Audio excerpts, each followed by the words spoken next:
आणि नको ना ग रडूस. बस झालं बरं आता. तू शांत हो बरं. कशी शांत हो मी. नूतन काकू जे काही बोलले आहेत ना ते माझ्या डोक्यातून जातच नाहीये. इतक्या का राग करतात त्या तुझा? मला ना हे कळत नाही की इतकाच प्रॉब्लेम आहे तर त्यांनी विक्रांतशी बोलायचं ना. सांगायचं त्याला तुला मेसेज नको करू, कॉल नको करू, भेटू नकोस. हे सगळं सोडून दिलं आणि तुला एवढा बोलत बसली. नाही थांब, उद्या भेटू दे वेदांत. मी आहे ना चांगलीच खरडपट्टी काढणार आहे त्याची. नाही नाही अमूल्य, बघ वेदांतला काही नको बोलूस. त्याची हात काहीच चूक नाहीये. उलट त्यानेच सगळ्या गोष्टी सांभाळून घेतल्या. सॉरी सुद्धा म्हणाला ग तो. त्याने सॉरी म्हणणं आश्चर्यच आहे. पण नाही ताई, वेदांतला जेव्हा हे सगळं कळलं ना तेव्हा तो सुद्धा खूप गोंधळला होता ग. बिचाऱ्याचा चेहरा असा केविलवाणा झाला होता. त्यालाही कळत नव्हतं त्याच्या आईसमोर काय बोलावं. ताई अगं पण तू का ऐकून घेतलंस? मी तुझ्या जागी असते ना तर मी ना सुनावून आले असते त्यांना. मुले मला नाही येत ग भांडता. तुला माहितीये ना. मला ना त्या माणसांची तोंड बघायची नाहीयेत आता. तसं अण्णा म्हणाले ते एका अर्थी बरोबरच आहे. जे काही झालं त्यात वेदांत आणि विक्रांतचा काहीच दोष नाही. हो, आणि तुला माहितीये आजीने नूतन काकूंना समजावण्याचा खूप प्रयत्न केला पण त्यांनी कोणाचंच नाही ऐकलं. ताई बस झाला बरं तो विषय. चल तू आता ना शांतपणे झोप.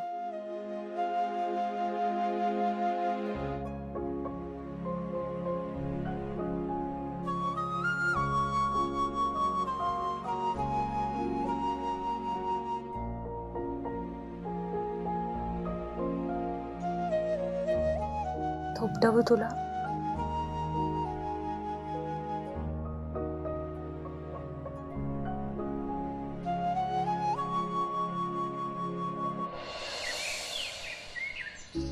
वहिनी, हे सगळे डॉक्युमेंट्स ना आपण त्यांना मेल करून टाकू. सो दॅट ते जेव्हा आपल्याला फाईल्स पाठवतील ना सो त्याच्यासोबतच.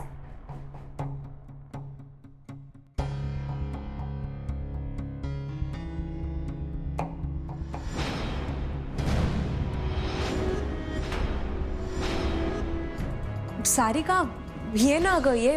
परमिशन काय घेतेस? ये ये. इथे जवळच आली होती म्हणून मीच घेऊन आलो तिला. हाय अमूल्य, कशी आहेस? हाय, मी बरी आहे. तू कशी आहेस? मी पण एकदम मस्त आहे. अमूल्य, तुझं मेडिकल कॉलेज कसं सुरू आहे? छान चाललंय. सारिका फ्रेश दिसतेस तू एकदम. थँक्यू. मी आता विचार करतेय माझा बिझनेस सुरू करायचा. ऍक्च्युली मी आता ठरवलंय. झालं गेलं सगळं विसरायचं आणि नव्याने सुरुवात करायची सगळ्याची. सारिका, या बिझनेस मध्ये तुला नक्की यश मिळेल. I am sure. हो मग मिळणारच. तुम्ही सगळे आहात ना मदतीला? हो, हा काय प्रश्न आहे का? सार्थक, मी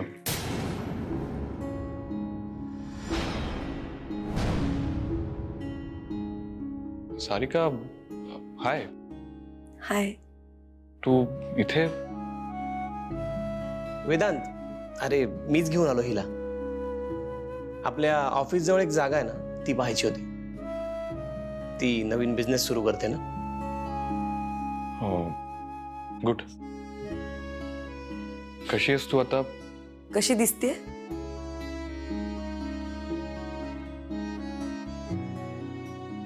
तू फ्री झालीस की माझ्या केबिन मध्ये? मला बोलायचं आहे तुझ्याशी. ओके.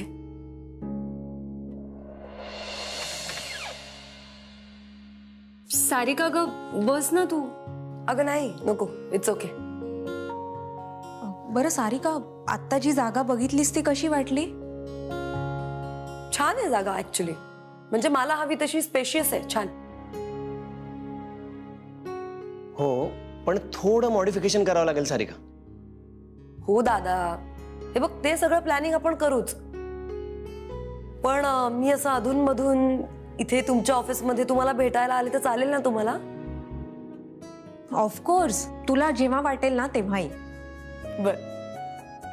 आणि तुला कधी काही मदत लागली तर आम्हाला सांग, आम्ही आहोत. हो, आणि तसंही विक्रांत आहेस ना तुझ्या बरोबर या बिझनेसमध्ये, आणि त्याला इकडे आल्याशिवाय चैन पडणार आहे का? बरं, मी निघते आता. वेदांतने बोलवलंय ना, त्याला भेटते आणि मग निघते. Bye. Bye. Bye.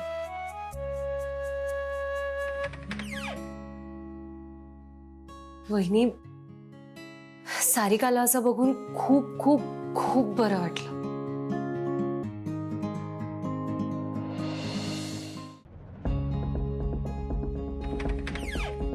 Vedanta, A come in. बस ना प्लीज.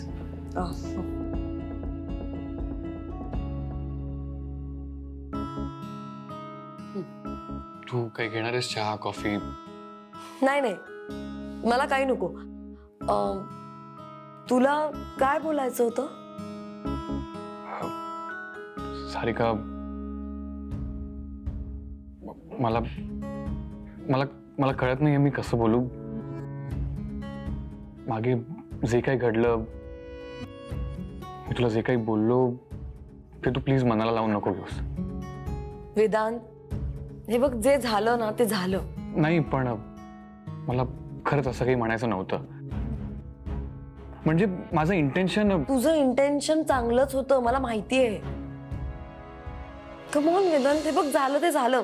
आणि खरं सांगू का, मी विसरलीये सगळं. So it's okay. Good. A by the way, तुझ्या नवीन बिझनेससाठी congratulations and all the best. Thank you so much. आणि सारिका, तुला कधी काही मदत लागली तर यू हॅव माय नंबर. हक्काने कॉल कर.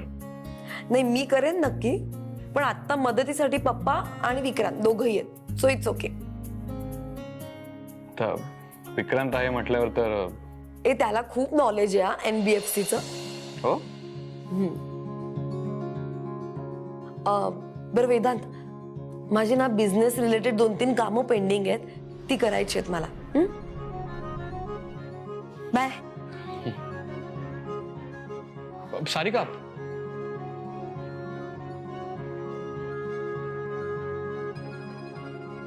आपण लहानपणापासून एकमेकांना ओळखतो आणि तू सगळ्यांपेक्षा जास्त हुशार होतीस. हातात घेतलेलं काम कंप्लीट कसं करायचं हे तुला माहिती आहे. आणि आत्ताही तुझे काम हाती घेतलंयस ते तू सक्सेसफुली कंप्लीट करशील, मला खात्री आहे. आणि विक्रांत पण तुझ्यासोबत काम करतोय हे बेटर आहे. आणि सारिका, तुला अशी नवीन सुरुवात करताना पाहून ना मला खरंच मनापासून बरं वाटतंय. Thank you so much Vedant. I am proud of you. Vedant, खरं सांगू, मी खरंच हा विचारही केला नव्हता. इतकं सगळं झाल्यानंतर तू माझ्याशी नीट बोलशील, आणि ते सुद्धा असं.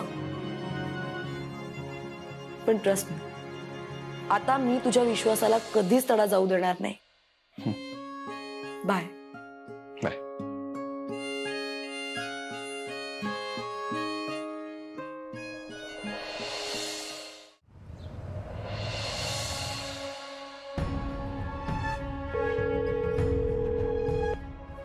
वर्ष. काय? वहिनी, 100 वर्ष आयुष्य आहे तुम्हाला. आता तुमचीच आठवण काढली होती. वहिनी, वाट बघायला लावणं सगळ्यात वाईट. म्हणजे आपण एखाद्याला आशेवर ठेवतो, आपल्याकडून काहीतरी घडेल असं त्याला वाटतं, पण काही घडत नाही. माणूस वाट बघतो, आणखी वाट बघतो, आशा सोडून देतो. वहिनी, गावकरी वाट बघतायत माझी. अहो, मी वेदांशी बोलले पैशाबद्दल. कधीपर्यंत होईल व्यवस्था पैशाची? तर काय सांगू तुम्हाला, कॅश नाही जमणार म्हणाला, ट्रान्सफर करतो म्हणत होता मला. हे अतिशय वाईट आहे वहिनी. का? काय झालं? म्हणजे आईनं आपल्या पदरातलं सगळं आपल्या मुलांना द्यायचं. हे सगळं देताना तिच्याकडनं सगळं संपतं आणि मग जेव्हा तिला गरज लागते तेव्हा मग तिला आपल्या मुलांसमोर पदर पसरावा लागतो. वहिनी, कधीपर्यंत तुम्ही त्याच्याकडे पैसे मागत राहणार? अहो आता फार दिवस नाही. मग आता पुढे? माझ्या डोक्यात एक कल्पना आहे. लवकरच बोर्ड मीटिंग आहे आणि मी स्वतः जाणार आहे तिथे. तेव्हा जे काही निर्णय घ्यायचे आहेत ते मी घेईनच. घ्या वहिनी, लवकर निर्णय घ्या. म्हणजे मला कुणाला वाट पाहायला लावायला आवडत नाही अजिबात. हो हो ठीक आहे, मी करते काहीतरी. ठीक आहे.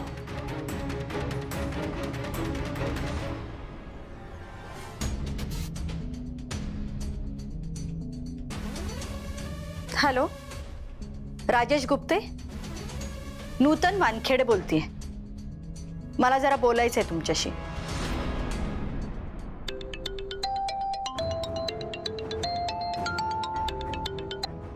Hello. Hello Vedant sir, Rajesh Gupte बोलतोय. हो, तुमचा नंबर सेव्ड आहे माझ्याकडे. तुम्ही कंपनी सेक्रेटरी आहात. ओके तुमच्याशी थोडं बोलायचं होतं सर, महत्त्वाचं आहे. बोला. ऑडिटमध्ये काही प्रॉब्लेम आहे का? नाही सर, मी असताना ऑडिटमध्ये कसा प्रॉब्लेम असणार.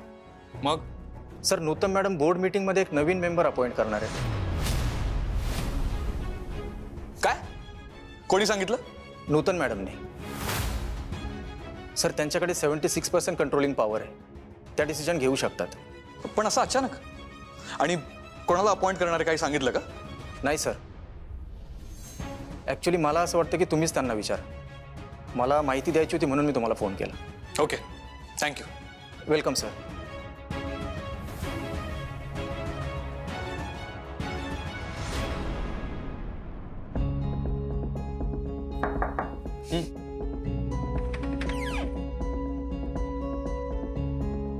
Good morning. ऐका ना, तुमचं काही महत्वाचं काम नसेल तर आपण नंतर बोलूया. नाही नाही सर, ऍक्च्युली खूप इम्पॉर्टंट काम आहे. जीवन मरणाचा प्रश्न आहे. काय? कोणाच्या आणि काय झालंय काय नक्की? दादा, हे बघ, काहीही झालं तरी तू उद्या पिकनिकला यायचंयस. हे महत्वाचं काम आहे तुमचं? हो सर, ऍक्च्युली सगळ्या स्टाफला तुम्ही पिकनिकला आलेला हवंय. सो मग सगळ्यांच्या वतीने आम्ही तुमच्याशी बोलायला आलो. आद्या, मी तुला आधीच सांगितलं होतं ना मला नाही जमणार आहे. वेदांत, अरे ट्राय तर कर. सर प्लीज ना, प्लीज, सगळ्या स्टाफसाठी. तुमच्या मेडिकल लँग्वेज मध्ये नाहीला काही वेगळा शब्द आहे का? मी एकदा सांगितलं ना मला नाही जमणार आहे. तुम्ही जा आणि एन्जॉय करा. दादा, सर पण मग तुम्ही तुमची लाईफ कधी एन्जॉय करणार? तुम्ही आहे ना सतत कामात बिझी असता. मला काय वाटतंय सर, तुम्ही आहे ना तुमच्या कामामधून स्वतःसाठी जरा वेळ काढायला पाहिजे. एकदा सांगितलेलं कळत नाही का तुम्हाला? माझा डिसिजन चेंज नाही होणार आहे. ए दादा, तू चिडू नकोस. पण अरे, आपल्या ऑफिस मधले सगळेच जण येत आहेत पिकनिकला आणि कम ऑन, असा प्लॅन एखादा होतो रे वर्षातून. मला नाही यायचंय. जातो मी इथून, काम आहेत मला.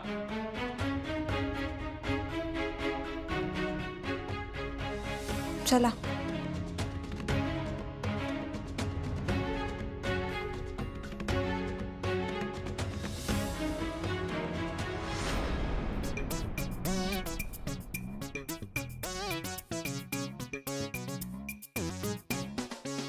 सगळे एवढे गप्प का बसलेत? काहीतरी बोला. आता कसं करायचं? विजय, तोच विचार करतोय ना आपण सगळे. अहो आद्या मॅडम, आपण विचारच करत राहू आणि वेळ जाईल निघून. विजय, अरे थांब. काहीही करून वेदांतला पिकनिकला घेऊन जायचंच. आता ऐकलंस ना तो काय म्हणाला? वहिनी, असंच आहे का ग तुझा भाऊ लहानपणापासून? इतका कसा अरसिक आहे? तूच बघ आता काय ते. आद्या काहीतरी कर, बहीणच ना तू त्याची.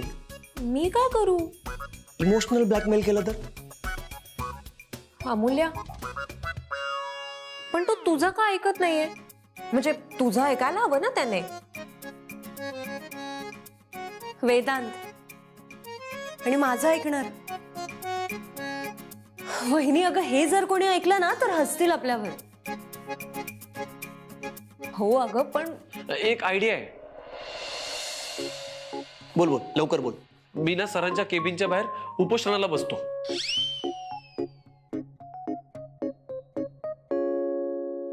विजय, तुम्ही उपाशी मराल पण तरी सर नाही येणार पिकनिकला. काही करून वेदांत पिकनिकला यायलाच हवा. मी काय म्हणतो, सर नाही आले तर नाही चालणार का? तू पण येऊ नकोस मग, चालेल तुला? नाही नाही, नको नको. सर यायला हवे, पण हो, यायलाच हवे. काही झालं तरी चिवाला पण हक्क आहे त्याची लाईफ एन्जॉय करण्याचा. वहिनी, ऐक ना, तू जाऊन एकदा बोल ना सरांशी. तू आहे ना, फक्त फक्त एकदा प्रयत्न कर प्लीज. बरं, मी बोलून बघते.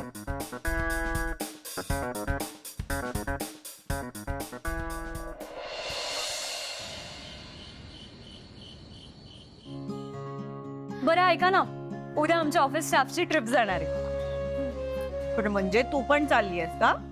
हो, म्हणजे जाऊ ना. जाऊ ना असं विचारतेस का? हा, त्यासाठीच विषय काढलास ना? मग काय कॉलेजला दांडी?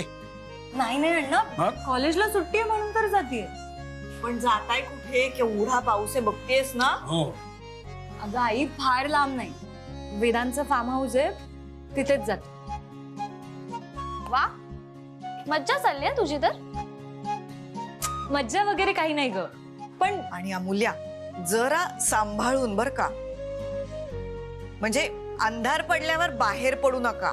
काय बाई, कुठे साप विंचू काय काय असतो.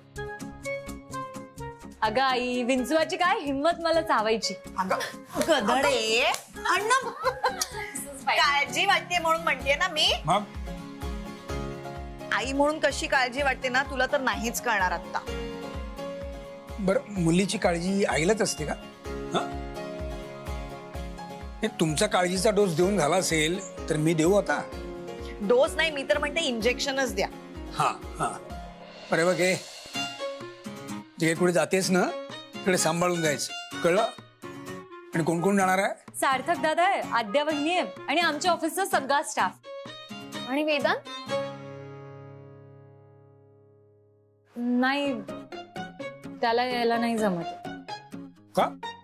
म्हणजे आम्ही सगळ्यांनी खूप रिक्वेस्ट केली त्याला, पण नाही म्हणाला तो. अगं बरोबर आहे, मोठे उद्योगपती आहेत ते. अशा लोकांना काम जास्त आणि वेळ कमी असतो त्यांच्याकडे. मान्य आहे की सगळ्यांना कामं असतात, पण अण्णा कधीतरी स्वतःसाठी वेळ काढायला हवा ना. आणि अण्णा, तुम्हीच म्हणता ना की माणूस कितीही मोठा झाला तरी त्याला स्वतःसाठी हवा तेव्हा आणि हवा तेवढा वेळ काढता यायला पाहिजे. नाहीतर काय कामाचं त्याचं मोठं असणं. बरोबर, अगदी बरोबर आहे. हा, मला तर वाटतं अण्णा, त्याला ना स्वतःला आरशात बघण्या इतका सुद्धा वेळ नसेल. तुला बरं माहितीये. हा, बरं, मला सांग अमूल्या, तू काय काय नेणार आहेस बरोबर? मी तुला मदत करते जरा बॅग भरायला. फर्स्ट एड किट असू देत बरोबर. आणि खायला सुद्धा काहीतरी घेऊन जा. ताजा ताजा चिवडा केलाय तो ने, आणि लाडू. आई आई, अगं काय चाललंय? शाळेच्या सहलीला नाही चालली ती, ऑफिसच्या ट्रिपला चालली. तू पण ना.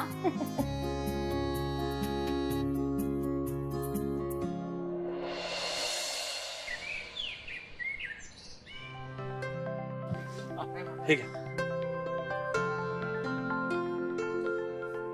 विजय, शेवटी नाही चालले ना तुमचं वेदांत सर? अहो बरं आहे ना, उलट नाही आले तर. शट अप विजय. काय बरंय, बघा ना. तरी मी सांगितलं होतं हा दादाला, तू जर येणार नशील पिकनिकला तर मग मी पण नाही जाणार. जाऊ दे, सर नसते येणार तर मी पण निघतो. नको मला पिकनिक.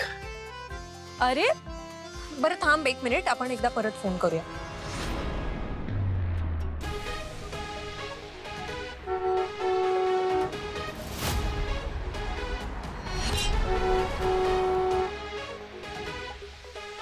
लागतच नाहीये.